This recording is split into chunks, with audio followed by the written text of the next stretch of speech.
Assalamualaikum warahmatullahi wabarakatuh. Pertama sekali saya akan memperkenalkan diri saya. Nama saya Nur Mazun Saleh, STMSI. Saya merupakan dosen tetap program studi Teknik Lingkungan Institut Teknologi Padang. Pada kesempatan ini saya akan menyampaikan unjuk kerja Tridharma Perguruan Tinggi bidang pengajaran. Pada program studi ini saya mengampu mata kuliah yang sesuai dengan keahlian saya. Secara berkala saya melakukan pengembangan mata kuliah untuk menciptakan pengalaman belajar yang efektif dan relevan bagi mahasiswa.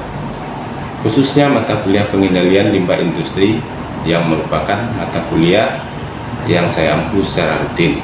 Pencapaian ini menyangkut delivery, interaction, dan asesmen. Sebagai pengampu mata kuliah ini selalu saya mengajak mahasiswa untuk bertanya, berdiskusi agar terjadi interaksi antara saya dan mahasiswa dengan tujuan agar terciptanya pembelajaran yang kolaboratif. Berdasarkan mata kuliah yang saya ampu, saya selalu memotivasi mahasiswa untuk dapat melakukan penelitian dengan memanfaatkan limbah menjadi bahan yang bernilai jual, yang bermanfaat bagi mahasiswa itu sendiri dan bagi masyarakat. Dalam proses perkuliahan, saya selalu menjelaskan dan mencontohkan seperti dalam kehidupan sehari-hari, seperti halnya pengolahan limbah oli bekas menjadi bahan bakar cair dengan metode pirolisis sesuai dengan penelitian pembuatan alat pirolisis yang saya lakukan. Pada kesempatan ini saya akan mendeskripsikan mata kuliah pengendalian limbah industri. Mata kuliah pengendalian limbah industri ini memiliki bobot 2 SKS dan terdapat pada semester 4. Mata kuliah pengendalian limbah industri ini memberikan pemahaman komprehensif tentang karakteristik, dampak, dan teknologi pengendalian limbah. Mahasiswa akan mempelajari prinsip-prinsip dasar pengolahan limbah, teknologi pengolahan limbah, serta aspek regulasi dalam pengendalian limbah. Sistem penilaian yang saya terapkan adalah 30% untuk ujian tengah semester dan 30% ujian akhir semester untuk mengukur pemahaman komprehensif mahasiswa. Kemudian 40% tugas dan presentasi untuk menilai pemahaman mahasiswa terhadap tugas dan bentuk penyampaian dan interaksinya saat presentasi. Berikut proses pembelajaran ceramah interaktif. Assalamualaikum warahmatullahi wabarakatuh. Waalaikumsalam warahmatullahi wabarakatuh. Selamat pagi semuanya. Pada hari ini kita akan masuk ke materi perkuliahan kita. Tapi sebelum kita mulai materi kita akan melaksanakan doa agar kita lebih memudahkan diberkahi penyerapan ilmunya. Berdoa sesuai dengan agama dan kepercayaan masing-masing. Berdoa mulai.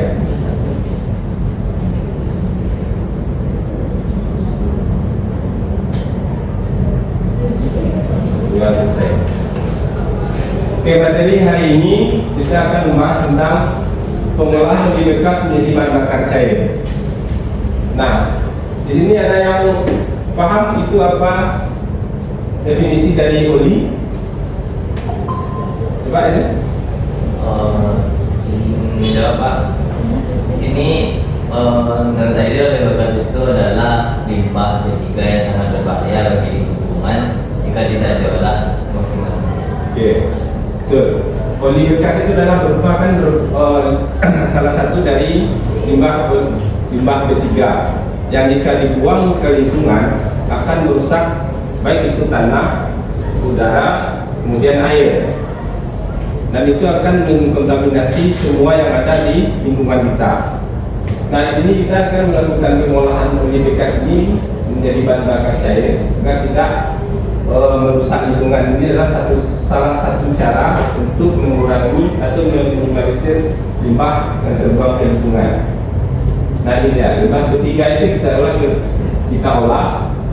Dia merupakan uni bekas yang mengandung berbagai zat berbahaya yang dapat membahayakan kesehatan manusia dan lingkungan jika dibuang ke lingkungan, apalagi ke badan sungai.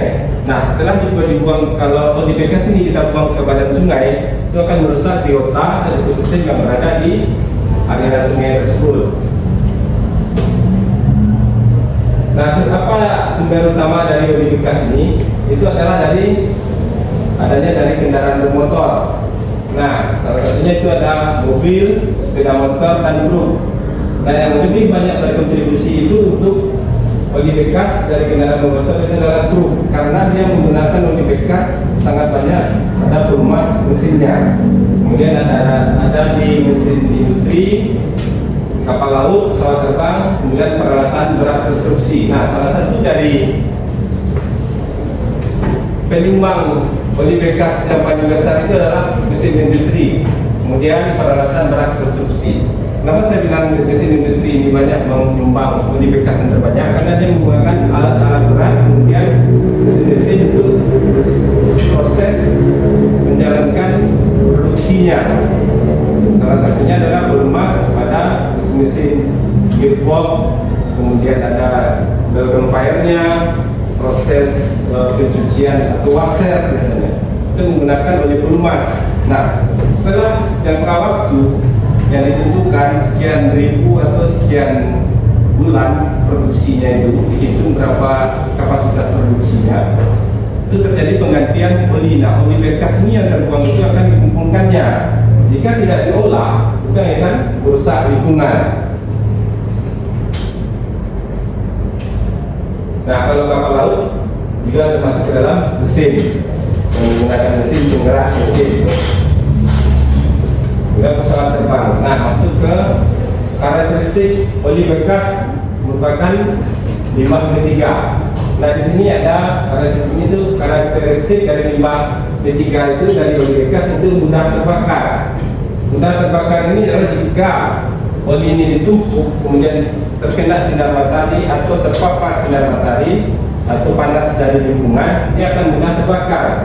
Kemudian beracun toksin. Nah, ini jelas karena dia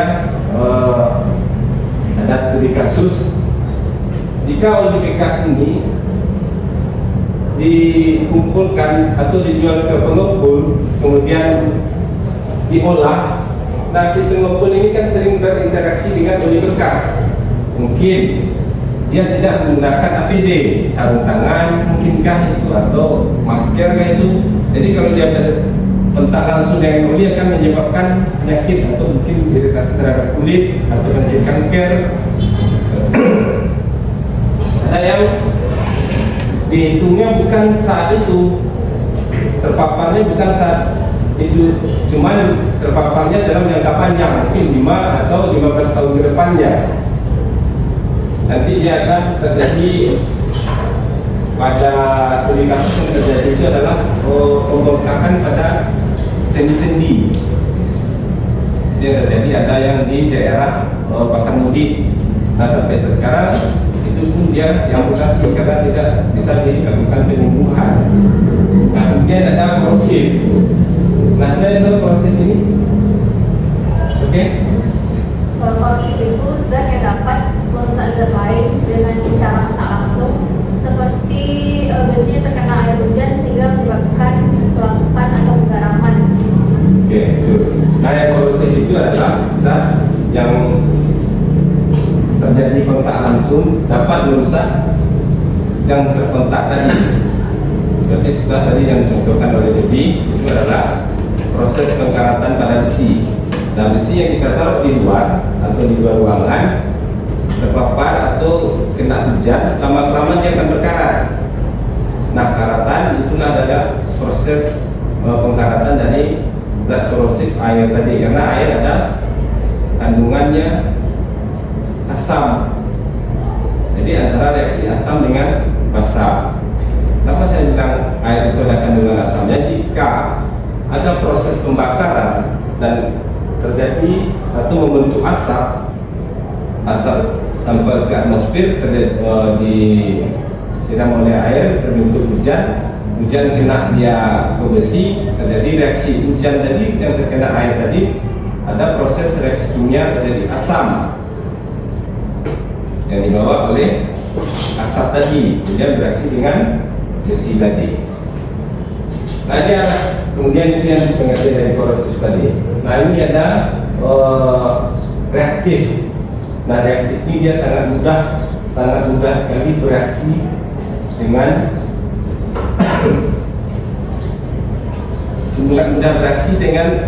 zat bereaksi lain. Contoh dari natrium. Natrium itu biasanya kita di rumah itu soda api itu adalah soda api, atau kalau dalam bahasa kimianya adalah NaOH. Itu biasanya untuk melancarkan penumpatan pada air pembuangan. Nah, itu kalau kita campur dengan air, dia akan mengeluarkan panas. Nah, itu yang dia cepat, dia reaktif, langsung masuk ke dalam air, dia akan bereaksi dengan air, mengeluarkan panas. Nah, panas itu nanti akan memudahkan dia, melancarkannya, karena prosesnya terjadi reaksi kimia di sana. Oke. Nah, apa dampak lingkungan terhadap oli bekas ini? Ini pencemaran yang terjadi jika oli bekas dibuang ke lingkungan. Seperti 1 liter oli bekas dapat mencemari 1 juta liter air tanah. Kenapa dia diumpamakan 1 liter oli bekas dapat mencemari 1 juta liter air tanah?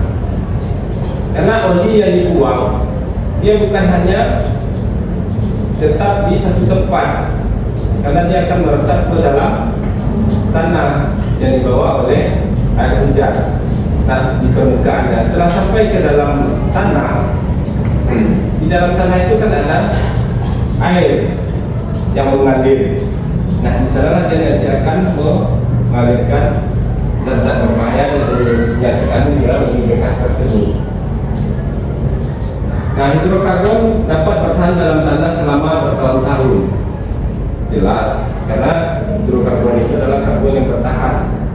Kita ada melakukan tambang karbon itu seperti batu bara. Nah, cuman ini adalah jenis dari yang hidrokarbonnya adalah yang berbahaya. Kemudian logam berat dapat terakumulasi dalam rantai makanan. Kenapa dia ada logam berat yang terdapat dalam oli bekas tadi? Oli bekas itu adalah oli pelumas yang digunakan untuk melumasi penggerak. Itu adalah antara besi dengan besi terjadi gesekan. Nah, setelah terjadi penggantian oli pelumas, maka dia akan dibuang. Dan oli bekas tadi ada kandungan dari besi-besi yang aus tadi yang masuk ke dalam oli pelumas. Nah, oli bekas itu dibuang, diganti. Nah, tadi bercampur dalam, terdapat di sana ada nanti Fe, freon atau yang biasa kita kenal dengan besi. Nah, itulah logam berat yang dapat terakumulasi dalam rantai makanan. Kenapa dia terakumulasi dalam rantai makanan? Jika kita oli ini dibuang ke dalam air, mungkin standar untuk mematikan biota di dalam air tidak begitu signifikan di saat itu juga. Jadi di dalam air itu ada kan biota, ada ikan dan jenis biota yang lain. Nah, ikan kalau kita pancing, kita makan, sementara dari air tersebut sudah terkontaminasi oleh logam berat. Kemudian ikan itu karena hidup di air tertelan, mungkin tertanam atau tersimpan di dalam dagingnya atau dalam insangnya ikan kita makan. Nah, itulah yang masuk ke dalam tubuh kita tadi. Nah, itu disebut dengan logam berat dapat terakumulasi dalam rantai makanan. Nah, kita makan setelah kita nanti keluar lagi, apalagi makan dengan rantai makanan. Kemudian pencemaran air oli bekas dapat membentuk lapisan film di permukaan air. Lapisan film ini apa? Lapisan film itu antara perpisahan air dengan oli. Oli itu kan tidak mengendap atau tidak masuk juga, tidak bercampur secara homogen dengan air. Nah, ini maksud dengan lapisan film di permukaan air ini adalah air di bagian bawah, oli di bagian atas. Dia kan tidak pernah bercampur. Seperti halnya kita sering letakkan panah bercampur air itu karena dia tetap berpisah. Nah, ini yang tinggal lapisan film. Nah, ini kemudian dia mengganggu pertukaran oksigen dalam air. Nah, ini misalnya dalam biologi itu dapat kita ukur karena dia akan mempengaruhi kadar oksigen dalam air.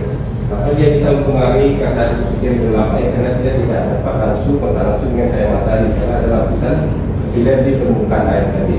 Kemudian udara atau oksigen yang terdapat di dalam air akan berkurang. Nah, kalau sudah berkurang berarti mempengaruhi kepada biota di dalam air tersebut. Nah, ini masih berjalan juga organisme akuatik.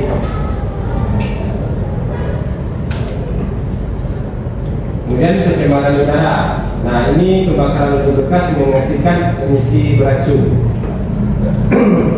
Ini seperti gambar kita lihat, biasanya oli bekas ini bukan oli yang dibakar langsung, namun tempat-tempat penyimpanan oli mungkin yang terkena seperti karung atau kain atau bekas-bekas kita mengumpul oli bekas itu, ada sarung tangan bekas yang tidak dipakai, kemudian ditumpuk, dibakar. Nah, ini adalah menghasilkan emisi dari oli bekas yang beracun. Kemudian partikulat dan senyawa organik yang volatil ini adalah senyawa yang mudah menguap. Jadi ada kandungan-kandungan yang terdapat dari oli bekas ini yang dibakar dan dapat merusak sistem pernapasan pada makhluk hidup jika dibakar ya, karena ada zat organik volatilnya. Kemudian gas rumah kaca dan zat karsinogenik. Nah, ini jelas karena dia akan menghasilkan, gas rumah kaca ini adalah panasnya gas yang dihasilkan yang tersimpan di dalam atmosfer atau dalam lingkungan kita. Nah, di sini kita akan membahas tentang prinsip dasar dari pengolahan oli bekas menjadi bahan bakar cair. Didasarkan pada prinsip itu ada pemisahan kontaminan. Itu biasanya kita lakukan pengurangan kadar airnya atau kita saring. Kemudian pemisahan molekul besar atau cracking, ini biasanya disebut dengan proses pirolisis. Kemudian pemurnian, destilasi, kemudian stabilisasi penambahan aditif. Dan nanti kita akan fokus pada pemisahan molekul besar pada alat pirolisis. Nah, di sini karena kita akan membahas tentang pirolisis, ada yang tahu atau pernah mengenal itu apa alat pirolisis? Oke, jadi proses tulisan pada suhu tinggi berperbedaan. Oke, betul. Nah, ini adalah proses pirolisis ini adalah pemisahan berdasarkan beda titik-titik, ada juga berdasarkan antara zat padatnya. Nah, dipanaskan dulu, nanti di sini olinya kita panaskan, dia akan mengeluarkan berupa cairan pada suhu tinggi. Kenapa dia suhu tinggi? Karena kondisi dari oli itu adalah dia bukan cair dengan density yang rendah, tapi dia density-nya padat. Jadi dia kental, makanya suhunya tinggi untuk memecahkan atau memisahkan molekul-molekul besar yang terdapat dalam oli tersebut. Nah, setelah kita lakukan pemisahan untuk mendapatkan hasil yang lebih murni, kita melakukan proses destilasi, kemudian kita saring.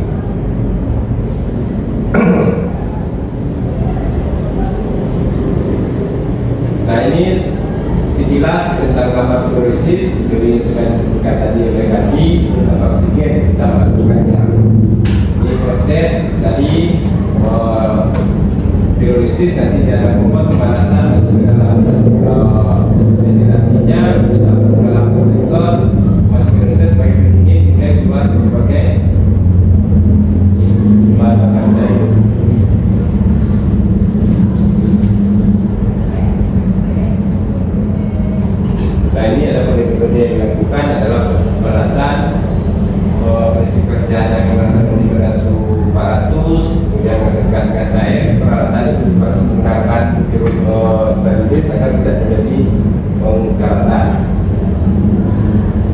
tahapan prosesnya secara sudah nanti bisa dibaca di gambar alatnya. Oke, terima kasih. Mungkin materi kita untuk hari ini adalah tentang pirolisis. Kemudian untuk lebih memahami proses dari atau materi yang kita bahas tentang hari ini, kita akan melakukan 4 kuis. Dan sini kita akan lakukan kuis atau melaksanakan kuis. Silakan gunakan kertas lebar.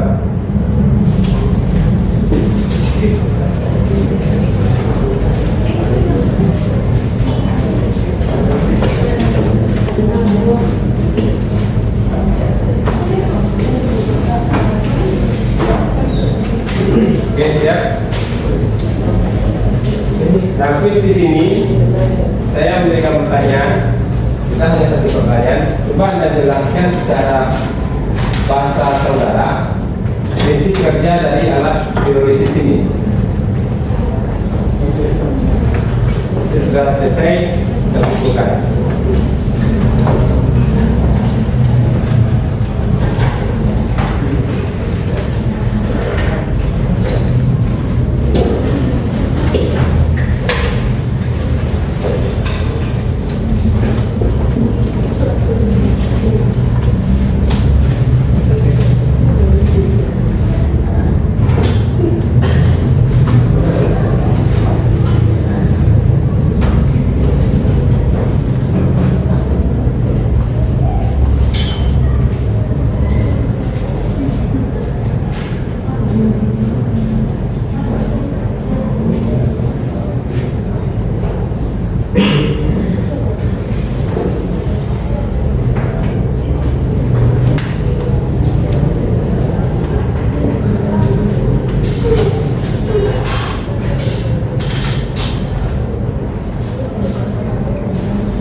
Oke, selesai.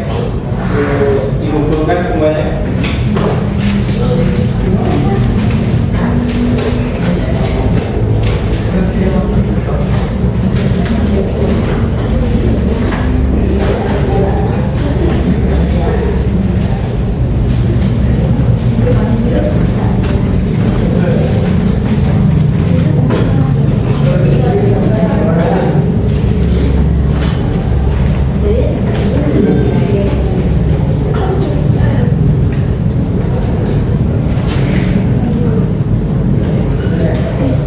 Ya, untuk kuisnya sudah selesai kita laksanakan.